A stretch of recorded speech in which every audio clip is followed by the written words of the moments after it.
Hello everyone, thank you for joining me today. It's Kay and I'm here today to share another little project using Scrimpingmommy or Amanda Charlesworth's DigiKits. Now I had lots and lots of leftover bits, Floral Muse and English Country Garden, and as they are quite floral in their own right, I have mixed and matched the two to make this lovely little project, which is an ephemera holder or a photograph holder. It would entirely depend on how you chose to dress it up basically. And it is 2 hard covers, 3 3/4 inch ring binders, so it's all loose leaf, which means you can add to it without it being problematic if other things came in that you wanted to store in it. The back, as you can see, is plain, but everything else is decorated. This is 5.5 inches by 5.5 inches, and it is made up, excuse my phone, once again using envelopes. Now I had some 5 by 5 envelopes which I've cut down and then decorated with black card, as you can see here, and then added the digital papers to it.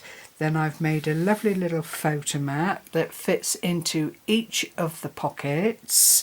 So like I say, you could put some photographs in there, you could cast that aside and add anything you wanted into the pocket size. The envelopes started out as 5 by 5, but they are now 5 by just over 4.5. So it's quite a tidy little, very interactive little journal or album, depending on how you choose to see things. But you'll see the two kits complement one another very well because there's a lot of blue in it and other colours. I've used Scrimpingmommy wordage that was free in the group and a little bit of lace just across the bottom there, and then decorated the back of each plate more simply, or the back of each page more simply. And then here is another little interactive bit, and it is 2 circles, and then one of the circles is cut in half, and that was 2 1/4 circle, which I then matted with papers and made tiny little prettiness bits on it. It's not a cluster, it's not full enough to be a cluster, but that's the theory, to have some interesting little images to look at. And then you've got a 2-inch, either the ATC style or just a little 2-inch plinth, which again you can write on the back if you so desire, and that fits in there like that and just overall adds to the general look. Another little pocket with the mat in it. It's very simple, and once you've got your envelopes sorted out, everything underneath is white, which is why you will see little hints of white here and there, because I've not distress inked or anything. I've just left it entirely as it came into being, because I think, you know, it's a more natural look, and that's what I was aiming for. And then all the pages are fairly well the same. It's just using the different digital images throughout to decorate the pages. But what could be more simple if you wanted a nice little project perhaps to send off to someone? It's quite weighty by the time it's finished, because of course you've got the what did I use? Packaging, I think, for the covers, cardboard packaging, and then wrapped it in the black card. Each of the envelopes, whilst they're light on their own, by the time you put your black card onto them, because I thought white was too much for the pages, and then added your detail onto the little pages here, it soon mounts up and you end up with a really, really sturdy gift for someone.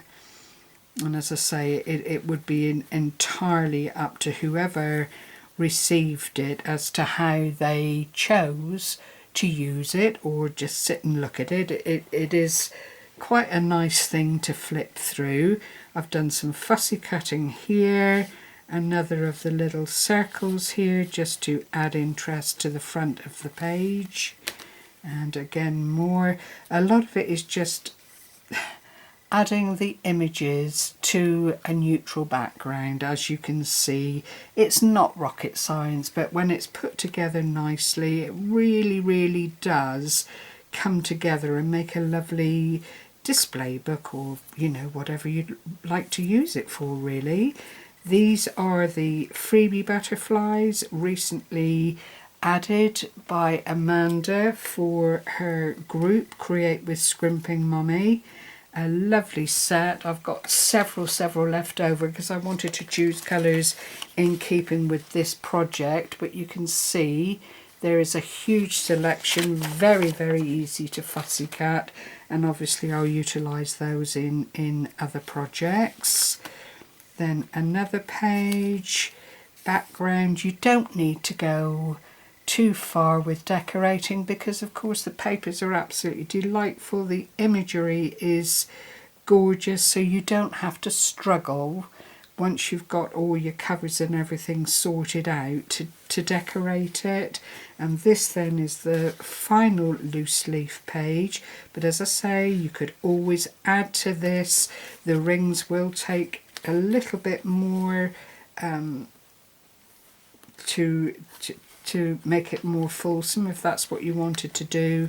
And then that is the back page in all its loveliness. So you just then fold it over, make sure the little rings are in the right place to allow it to sit nicely. It doesn't need a closure or anything like that because the ring binders keep it together really nicely. No spine to worry about, so if you're new to making things for journals, clearly all the loose leaves in there could be utilised. You'd have to find something to thread through the holes, to a ribbon or something, but those pages would equally sit well in a journal or a junk journal. But that is my little offering today, all courtesy of leftovers. I didn't have to do any printing. Everything was there from other projects that I'd made. So I hope I've inspired you as always. I hope you've enjoyed this little walkthrough of this lovely little project. And thank you very much for joining me today. Take care everyone. Happy crafting. Bye bye for now.